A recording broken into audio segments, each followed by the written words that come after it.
Law ज्यादा discuss कर रहे हैं, चेंज कर लेते उस पे भी हम राइट लेफ्ट को ज्यादा डिस्कस कर रहे थे भाई, चेंज कर लेते हैं ना। आप इसमें ये वाला पैगाम ना दें, मैं आपको एक पैगाम दे देता हूँ। I am done with this marriage, sorry I am done with this marriage. ठीक है, इतना काफी है। आपको क्या लग रहा है? मुझे ये सुन के खुशी हो रही है। नहीं नहीं, आपको खुशी नहीं होगी, फाइनल लेकिन डिसीजन। मेरे अंदर हेलो गाइस, मैं हूं तस्कीर, मैं हूं नोमान। और रजब भट्ट का एक पॉडकास्ट आया है जो काफ़ी वायरल हो रहा है और उसकी क्लिप्स भी वायरल हो रही हैं। मतलब जिसमें उन्होंने कुछ अपना अलग अलग से टॉपिक पर बात की है, जैसे कि Rajab Bhatt announces this marriage is over. तो ये काफ़ी शॉकिंग सी स्टेटमेंट है जो उन्होंने शायद दी है। इस पॉडकास्ट में हम भी सुनना चाहेंगे क्योंकि उनका रिश्ता काफ़ी टाइम से ख़राब चल रहा है। जो एक वो वायरल हुई थी क्लिप वगैरह हमने देखी थी बहुत पहले कि वो किसी और के साथ कहीं घूमने गए थे, हाँ, लड़की के साथ। तो वो वाला इन पे इल्ज़ाम लगे थे। तो देखते हैं वो अब उनका क्या स्टैंड है, क्या कह रहे हैं, क्या सच में रिश्ता ख़त्म हो रहा है उनका। पॉडकास्ट को सुनते हैं, लेट्स स्टार्ट। उस पॉडकास्ट में मैंने आपके ब्रदर इन लॉ से प्रॉमिस किया था कि मैं आपकी ये बात रजब भट्ट साहब के सामने ज़रूर रखूंगा। मैं अपना वादा निभा रहा हूँ। कौन सी बात? वो ये समझते हैं, ये एक आपने ये मैं लिसन टू मी नाउ। वो ये समझते हैं कि अगर इस रिश्ते को बचाने के लिए मुझे सोशल मीडिया छोड़ना भी पड़ता है, ये सवाल हुआ, तो मैं सोशल मीडिया छोड़ने को तैयार हूँ। मेरी बहन का घर अगर मेरे सोशल मीडिया को तर्क करके, मेरी ज़बान बंद करके किसी भी तरीके से बचता है, I am ready for it. Social मुझे बहुत खुशी भी थी इस बात में। बहुत सी बात मैंने कहा जी आपका ये पैगाम मैं लिहाज से पहुंचाऊंगा। बहुत अच्छी है। उसके भाई आपको मैनिपुलेट करना हो तो बहुत अच्छी है, ठीक है। सोशल मीडिया पे लाने वाला भी मैं हूँ, इनको पढ़ी लिखी फैमिली बताने वाला भी मैं हूँ, अपने आप को जाहिल कहने वाला भी मैं हूँ, इसको मशवरा देने के लिए भी मैं हूँ कि यार लाइव आया करो, कुछ 4 पैसे कमा लो। नहीं, इस बात को वो एक्नॉलेज करता है। सुन लेना, लेट मी कंप्लीट। वो भी मैं ही हूँ, तो मुझे क्या ही इशू है उसके सोशल मीडिया पे होने से, रहे मेरी तरफ से, मुझे कोई मसला नहीं है। लेकिन ये टोपियाँ, ये अब कल इन्होंने लाइव की, फिर रेहान में ये बात, इसी बार ये लास्ट टॉपिक प्लीज खत्म है यहाँ से, इस टॉपिक को क्लोज कर दें। ठीक, कल लाइव किया भाई मेरी ने, पूरी लाइव में कह के कि जी हाँ जी सुलह करनी है, बताएं। मैं जहाँ कहते हैं आ जाता हूँ, मैं नीचे बैठ के मार खा लेता हूँ, मैं ये कर लेता हूँ, मैं वो कर लेता हूँ। ये ड्रामेबाजी हमें अच्छी से नज़र आ रही हैं, और बीच में आप बार बार म्यूट कर रहे हैं क्योंकि यहाँ से जो है वो वालिदा मोहतरमा आपको इंडिकेशंस दे रही हैं, अब ये कहो। यहाँ से ईमान इंडिकेशंस दे रही है, अब ये कहो, म्यूट कर रहे हैं, बाहर जा रहे हैं, म्यूट कर रहे हैं, बाहर जा रहे हैं। अब नॉर्मल बंदे को भी नज़र आ रहा है कि तुम्हारी अपनी जुबान नहीं बोल रही, ठीक है। सारी बात करके कि मैं नीचे बैठ जाता हूँ, माफ़ी मांग लेता हूँ, फिर एंड पे आप कह रहे हैं कि जी आप सिंपतियाँ ले रहे हैं। हम सिंपतियाँ नहीं लेते, आप सिंपतियाँ लेते हैं। ये कहाँ की सुलह है? और वैसे भी अब तू नीचे बैठ जा, तू माफ़ी मांग ले, मेरी तो ऐसा कोई लड़ाई नहीं है, मेरी तो ऐसा कोई सुलह नहीं है। जब मैंने कह दिया था वहाँ पर बैठ के 35,000 बंदे के सामने कि जिसने 2 दरवाजे रखने हैं, मेरा दरवाज़ा उसके लिए बंद है, तो मेरा दरवाज़ा बंद है भाई।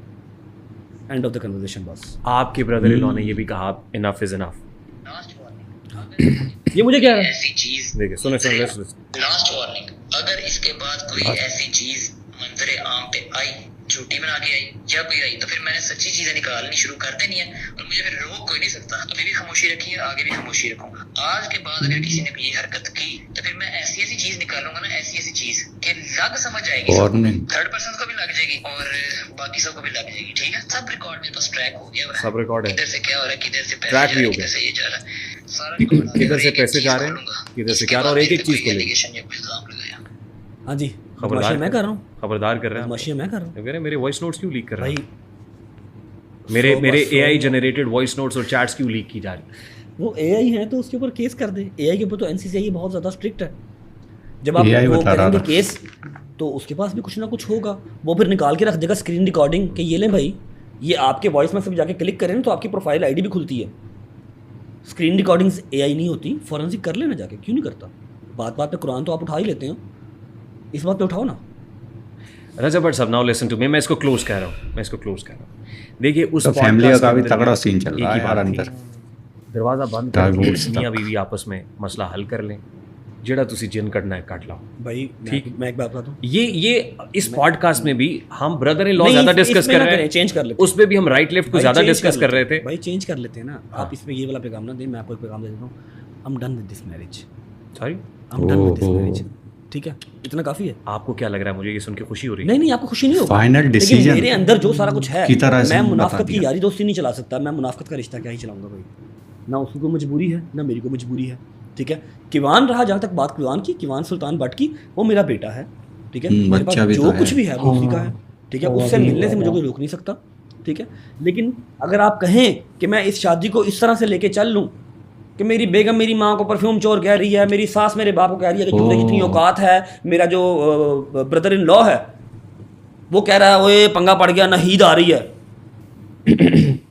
भाई खुदा की कसम मुझे पता है कि मैंने कौन सा पत्थर, कौन सा चीज़ अपने ऊपर रख के तो खुद को कंट्रोल किया था, वरना मैं इसकी ज़ुबान इसके हलक से खींच लेता जब इसने कहा था ना नहीद आ रही है घर। तेरी क्लास फेलो नहीं है, मेरी माँ है। बदतमीजियाँ हुई मैं ये हैं सारी भाई। चीज़ें रख के अपने दिल के अंदर, और 25 मैसेज वो जो मैं यहाँ पर निकाल नहीं सकता, जब मैंने कभी ना पहले निकाले हैं ना अब निकाले हैं, जिन्होंने आपको स्टफ़ भेजा, जिन्होंने मुझे स्टफ़ भेजा, उन्होंने ही उस्मान ज़ेब को भेजा और 4 पॉडकास्ट वालों को और भेजा, शायद उन्होंने देखा या नहीं देखा मुझे नहीं पता, ठीक है। जहाँ वो जब चाहेंगे वो 1 मिनट से पहले क्लियर कर देंगे कि ये कुछ AI, ये कुछ टेम्पर्ड नहीं है, पूरा ग्रुप चल रहा है। अल्लाह ताला ने आपको बड़ी इज्जत दी है, अल्लाह ताला ने मुझे इज्जत दी बहुत है, शोहरत मुझे दी बहुत है, हौसला दिया है, उसी बहुत हौसले- पैसे दिए सुन लेना और भाई, एक प्यारा सा बेटा दिया है। भाई वो मेरी जिंद जान है, मेरा हर चीज़ पे कुर्बान है, ठीक है। और आगे हालात वाक़यात ही इस चीज़ को जो है ना वो जस्टिफाई करेंगे कि वो मेरे पास रहेगा या माँ के पास रहेगा।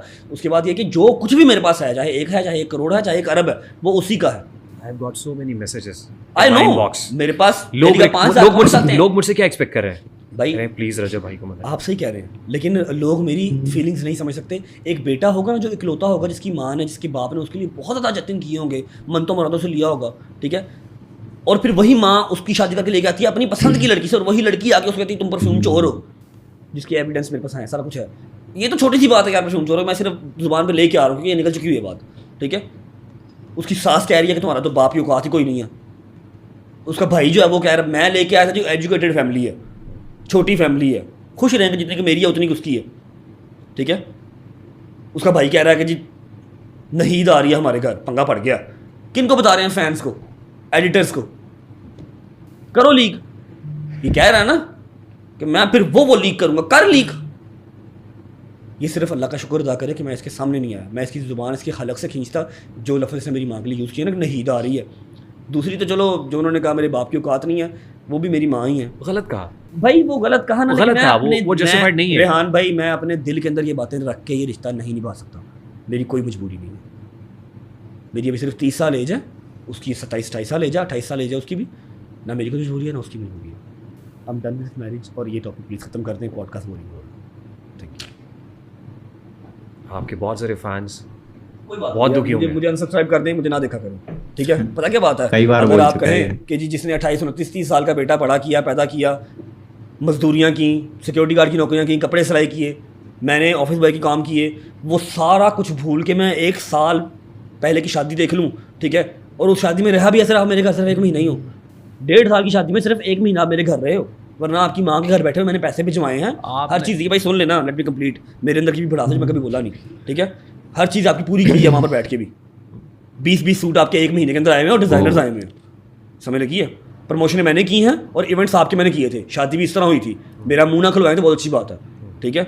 मैं अब वो 30 साल जिन्होंने पाला पोसा बड़ा किया और ख्वाब देखा था कि जी साडा पुत्र होएगा तो साड़ियाँ जिंदगियाँ आसान होंगियाँ, उनको मैं खुडे लाइन लगा के तो सिर्फ ये चीज़ नहीं देख सकता। ट्रू, मुझे याद है पूरे टाइम। कराची कोर्ट पेशी के बाद आपने कहा था आके ले जाऊंगा मैं अपने बच्चे को भी और जी मैसेज को भी ले जी, जाऊंगा। तब मुझे ये मैसेज नहीं आए थे भाई। मैं उस रात गया था, मैं कीवान के साथ आधा घंटा रहा, मैंने व्लॉग किया, ठीक है। मैंने इनके मामू को भी कहा, मुझे इनके मामू ने कहा पुत्र तेरी जिम्मेदारी है, जो तो मर्जी ले जमी। मैं कहा जी मैं जा रहा हूँ सुबह कोर्ट, मैं जैसे आऊँगा मैं ले जाऊँगा, ठीक है। मैं कोर्ट गया हूँ, देख लें आप, उसी पर सारा आपने ब्लॉग पॉडकास्ट कर लिया जान भाई। हम इसको क्लोज, इस खत्म करें। चैप्टर मैं को, कराची गया हूँ, इस चैप्टर को हम क्लोज। मैं कराची से वापस आया हूँ, नीचे आए हैं ये लोग मिले हैं। जब ये लोग आए हैं इन्होंने तब वीडियो बना के भेजी है ग्रुप के अंदर, जब ये 4 बजे रात को निकले इन्होंने तब वीडियो बना के भेजी ग्रुप के अंदर। मेरे पास इसके भी एविडेंसेस हैं, एडिटर्स को दिया है कि देख लो ईमान आई थी, रही नहीं। इनके लिए सिर्फ सोशल मीडिया पर जिंदगी रह गई थी। कहते आप हमें हो ना परवरिश, अपने बहनोई को बलात्कारी कह रहे हो, अपने बहनोई के दोस्तों को बलात्कारी कह रहे हो, ये कहाँ की परवरिश है ब्रो, जो आपकी टिकटॉक लाइव के ऊपर नजर आती है और इनबॉक्स में जाके आप भूल जाते हो कि आप मेरे क्या लगते हो। तो ये था भाई इनका एक वो पार्ट, वो हिस्सा जिसमें अपनी शादी के बारे में डिस्कस कर रहे थे ये पॉडकास्ट में, और काफ़ी कुछ इन्होंने भाई सीधे तरीके से मतलब बता ही दिया, इन्होंने लगभग अनाउंस कर ही दिया है कि भाई अब ख़त्म हो गया, मतलब डन विद दिस मैरिज। तो इनकी तरफ से मतलब यही है कि ख़त्म करना चाह रहे हैं ये, और बहुत सारा सीन चला होगा, मतलब डिप्रेशन और ये सारी चीज़ें हैं, मेंटल और लड़ाई हैं। तो जैसे जैसे इनकी साइड सुनी है हमने अभी, तो हो सकता है भाई ये सारी चीज़ें हुई हों, क्योंकि बंदा लग भी रहा है, डिप्रेस लग रहा है, और वो बातें बता रहा है कि भाई उसकी माँ को गलत बोला, बाप को, उसकी माँ ने गलत बोला लड़की की, और लड़की ने चोर बोला, मतलब परफ्यूम चोर ऐसे करके, मतलब ये सारी बदतमीजियाँ हुई हैं। तो यहाँ पर भाई बुरा तो लगेगा, एक लड़के के नज़रिए से देखो तो भाई लड़के क्या, किसी को भी बोलो, अगर लड़की के माँ बाप को भी ऐसा बोला जाता तो उसको भी ऐसे ही इतना ही वो लगता है यार, और सीन बड़ा हो जाता। जब ये चीज मतलब इतना बुरा लगता है जब शादी इतनी अच्छी हुई हो भाई। हाँ, शादी इतनी बढ़िया ग्रैंड वेडिंग हुई है भाई, सारा कुछ, क्या कमी रह गई थी। और बता रहा था भाई सूट वूट, ये डिज़ाइनर सूट सारे हर महीने पहुंचते थे, तो वो खर्चा भी उठाया, तो मतलब कमी कहाँ रह गई। वो लड़की, मतलब हमने जब अभी टाइम ही कितना हुआ है, 1-1.5 साल ही हुई है इनकी शादी को, हमने कुछ व्लॉग्स देखे थे इनके, तो उसमें पता चल रहा था भाई कितना मतलब क्यूट सी, प्यारी सी ऐसी लग रही है कि मासूम है, ज़्यादा बोलती नहीं है लड़की, और इस टाइप से हम लोग देख रहे थे मतलब वैसे ईमान को। तो ये कौन, मतलब हमारे दिमाग में ही नहीं था यार ऐसे भी कुछ सीन बैकग्राउंड में चल सकता है। पहले भी ये बहुत बार मिल चुके हैं, अपने ब्लॉग में लाए शादी से पहले भी, और मतलब दोनों ने आपस में बातचीत निकाह हो भी गया था करी शायद है। इनका पहले, है ना, फिर मिलने हाँ जाते थे, शायद, ऐसा कुछ हाँ सीन मिले था। भी हैं ये लोग बहुत। और हमने मतलब बहुत टाइम से व्लॉग में देख नहीं रहे थे लड़की को, मतलब जो ईमान है वो दिख नहीं रही थी, तो बहुत टाइम से उसका वो चल रहा है। और भाई ये भी सच है कि इसकी वजह से ही, मतलब रजब भट्ट की वजह से उनका चैनल वैनल चला हुआ उन्होंने है, बोल भी दिया है। हाँ, प्रमोशन करा है और चला है उनका, मतलब ब्लॉगिंग जो उसका साला कर रहा है, इनका साला जो है। तो पता नहीं क्या सीन है, मतलब वो क्या चाह रहा है, अब क्या सीन है, लेकिन इनकी मतलब लाइफ जो है, मैरिज लाइफ जो है वो बहुत पता चल सीरियस रहा लग रही है यार। सीरियस है, और मतलब लगभग ख़त्म ही हो गई है। ये बता रहे थे कि वो लाइव वगैरह में आके अपने जीजा मतलब खुद को बलात्कारी बोल रहा है, जीजा को बोल रहा है, हाँ, मतलब खुद के लिए बोल उल्टा रहा सीधा है। बोल रहा है। तो पता नहीं क्या सीन है यार, बलात्कारी वाला सीन तो मतलब इनका वही है शायद, वो जो वायरल हुई थी इनकी क्लिप वगैरह, जो भी है यार, उसके बाद सुधर आना चाहिए था, बातचीत हो जानी चाहिए थी, सॉर्ट आउट हो जाना चाहिए था। ऐसी बढ़िया लाइफ और बढ़िया चीज़ छोड़कर, मतलब दोनों का एक ही हिसाब था, एकदम मोहब्बत वाला सीन था, तो वो अगर चलता रहता ठीक ठाक। वो गवार भी बोल रहे हैं यार, ये मतलब ऐसे बदतमीजी की हमने भी एक्सपेक्ट नहीं किया था, कोई ढंग की फैमिली, मतलब किसी को अपने सास ससुर को ऐसे क्या बोला जाएगा। लेकिन दूसरी तरफ एक माइंड में ये भी आता है कि ये भी अपने माँ बाप से ना मतलब ऐसे हंसी मजाक करते हैं कि इन पे भी ऑब्जेक्शन होते हैं कमेंट सेक्शन में, कि तुम अपने बाप को ऐसे करके हिला क्यों रहे हो, उनके मुंह क्यों पकड़ रहे हो, माँ को कैसे व्लॉगिंग में धक्के दे रहे हो, हाँ, तो उस टाइप से। लेकिन वो चीज़ एक मुद्दा अलग है, वो अपने बाप बेटे माँ बाप वाला सीन है, हाँ, प्यार वाला सीन अलग है। तो देखते हैं ये सीन मतलब जाता कहाँ तक है। हम लोग अभी यहाँ पर ये नहीं कह सकते कि पूरी तरह से सही कौन गलत कौन, लेकिन ये बाद में पता चलेगा। बाकी तो भाई नहीं पता होगा इनकी पर्सनल लाइफ में क्या हुआ है, और सारी चीज़ें जो ये खोलने की बातें कर रहे हैं वो भी अभी खुली नहीं है। बाकी तो हम तुम यही कह सकते हैं कि सॉल्व हो जाए ये चीज़, सॉल्व हो जाए तो अच्छा है, क्योंकि ब्लॉगर बढ़िया है, इनके ब्लॉग देखने में मज़ा आता है, एंटरटेनिंग होते हैं, और फैमिली अगर एक साथ होगी तो इनके डिप्रेशन भी नहीं होगा। फिर इनका बेबी भी हो चुका है यार, उसका भी सीन बना हुआ है, बच्चा हो जाता तो और ज़्यादा दिक्कत, कि वो रहेगा किसके पास। तब बहुत सीरियस मैटर है। डिप्रेस तो है ये बंदा भाई, और ब्लॉगिंग में भी वो वाला फील नहीं आता है फिर, जब वो वाला नहीं आता है, अब ऐसा मेंटली डिस्टर्ब होता है ना इंसान, तो नहीं आ पाता है। बाकी आप लोग क्या मानते हो इस सारे सीन के ऊपर, कमेंट सेक्शन में ज़रूर बताना। एंड करते हैं वीडियो को, बाय।